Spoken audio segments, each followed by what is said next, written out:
मित्रच मित्राच्या जीवावर का उठला? वाढदिवसाची पार्टी संपल्यावर नेमकं काय घडलं? दगडाने ठेचून मित्राचा जीव घेतला, 5 जणांना अटक, पण गुन्हा का केला? नवी मुंबईतल्या दिघा इथं एका तरुणाची मित्रानंच हत्या केल्याचं उघड झालंय.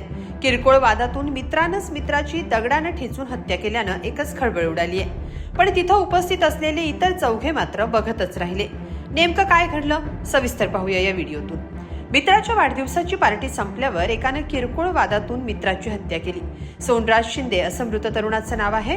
याबाबत रबाळे पोलीस ठाण्यात गुन्हा दाखल झालाय. पोलिसांनी 5 आरोपींना अटक केली आहे. त्या रात्री नेमकं काय घडलं होतं पाहूया.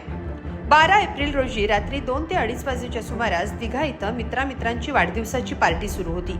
यात सोनराज शिंदे, कुणाल चौधरी, कुणाल राठोड, वैभव मोरे, महेंद्र नारायणकर आणि आकाश थारे हे सगळेजण उपस्थित होते. नशेत असलेल्या दोघांमध्ये जुन्या कारणावरून वाद सुरू झाला. सोनराज शिंदे आणि कुणाल चौधरी हे एकमेकांच्या घरासमोर राहत होते. घरासमोर शिडी लावण्यावरून या दोघांत आधी वाद झाला होता. पुन्हा याच मुद्द्यावरून दोघांमध्ये भांडण सुरू झालं.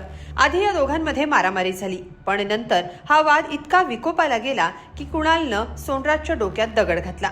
यात घाव वर्मी लागल्यानं सोनराज शिंदे याचा मृत्यू झाला. हे सगळं घडत असताना त्यांचे इतर 4 मित्र बघत उभे राहिले. पोलिसांनी दिलेल्या माहितीनुसार नवी मुंबईतल्या इलठणपाडा परिसरात ही घटना घडली. सोनराज शिंदेची हत्या केल्यानंतर सगळेजण फरार झाले. घटनेची माहिती मिळाल्यानंतर पोलिसांनी घटनास्थळाचा पंचनामा केला. पोलिसांनी अवघ्या काही तासात कुणाल चौधरीसह सर्व आरोपींना अटक केली.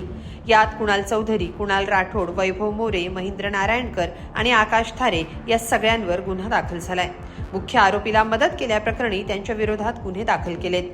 पाहूया पोलिसांनी याबाबत काय माहिती दिली. 26 रोजी रात्री 2 ते 2:30च्या सुमारास मयत इसम सोनराज सुरेश शिंदे, आरोपी कुणाल घनश्याम चौधरी, कुणाल राठोड, वैभव मोरे, महेंद्र नारायणकर, आकाश थारे हे सर्वजण एक मित्राचा वाढदिवस साजरा केल्यानंतर आपल्या घरी गेलो. त्यानंतर त्यांनी पुन्हा एकत्र येऊन पंढरीनगर डोंगराच्या साईडला जाऊन रात्री दारू पीत बसले होते. सदर यांच्यामध्ये आपापसामध्ये जुन्या भांडणाचा राग, जो मयत इसम आहे सोनराज शिंदे तसेच कुणाल चौधरी यांच्यामध्ये जुन्या भांडणाचा राग होता. ती घराच्या समोर शिडी लावली होती. त्या शिडीवर त्यांचा पूर्वी वाद झाला होता. त्या वादानंतर पुन्हा त्याच वाद त्या दोघांमध्ये सुरू झाला आणि एकमेकाला शिवीगाळ करता करता त्यांच्यामध्ये वाद वाढत गेला. त्यातून त्यांचे भांडण सुरू झालं. भांडणामध्ये त्यातला जो आरोपी आहे कुणाल चौधरी यांनी मयत सोनराज शिंदे याला दगडाने डोक्यात दुखापत केली. त्याच्यानंतर त्याला लक्षात आलं की याला 2-3 दगड मारल्यानंतर तो एकदम जखमी झाला आणि जखमामुळे जागी पडला. त्यानंतर तो त्याच ठिकाणी मयत झालेला आहे. सदर ह्या भांडण आणि याच्या गुन्ह्यामध्ये एकूण 5 आरोपी आहेत. कुणाल चौधरी, कुणाल राठोड, वैभव मोरे, महेंद्र नारायणकर, आकाश थारे असे 5 आरोपी आहेत.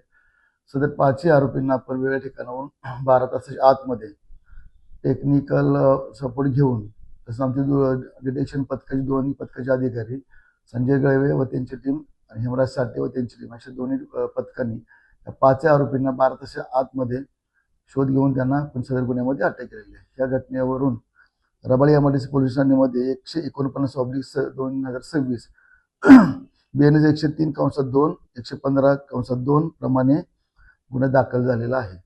सदर गुन्ह्याचा तपास व मार्गदर्शन करता माननीय पोलीस आयुक्त श्री भारंबे सर, पोलीस उपायुक्त श्री डहाणे सर, सहाय्यक पोलीस आयुक्त श्री धस सर यांचं मोलाचं मार्गदर्शन लाभलेलं आहे. त्यांच्या मार्गदर्शनाखाली सदर गुन्हा दाखल करून आरोपींना तात्काळ आपण अटक केलेली आहे. सदर गुन्ह्याचा पुढील तपास चालू आहे. सर्व आरोपींना 18 तारखेपर्यंत पोलीस कस्टडी मिळालेली आहे. ह्या सदर याच्यामध्ये यांचे इतिहास पाहिला असता कुणाल चौधरी आणि मयत सोनराज शिंदे याच्यामध्ये पूर्वीचा एक वाद होता, जो घराची शिडी लावण्यावरून. त्याचप्रमाणे सोनराज शिंदेनं सध्या तर नवीन घराचं बांधकाम सुरू केलं होतं. ते बांधकाम पण कुणाल चौधरी याचं मत होतं की ते बांधकाम मला मिळालं पाहिजे होतं, ते त्याला दिले नसल्यामुळे दोघांमध्ये आपसात वाद होता.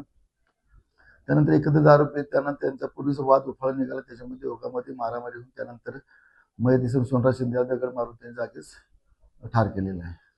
दरम्यान अटक केलेल्या सर्व आरोपींना बुधवारी न्यायालयात हजर केलं गेलं. या सगळ्यांना 18 तारखेपर्यंत पोलीस कोठडी सुनावण्यात आली आहे. पोलीस या प्रकरणाचा अधिक तपास करतायत. या सगळ्या घटनेबाबत तुम्हाला काय वाटतं? कमेंटमध्ये नक्की लिहा आणि lokmat.com ला सबस्क्राईब करा. धन्यवाद.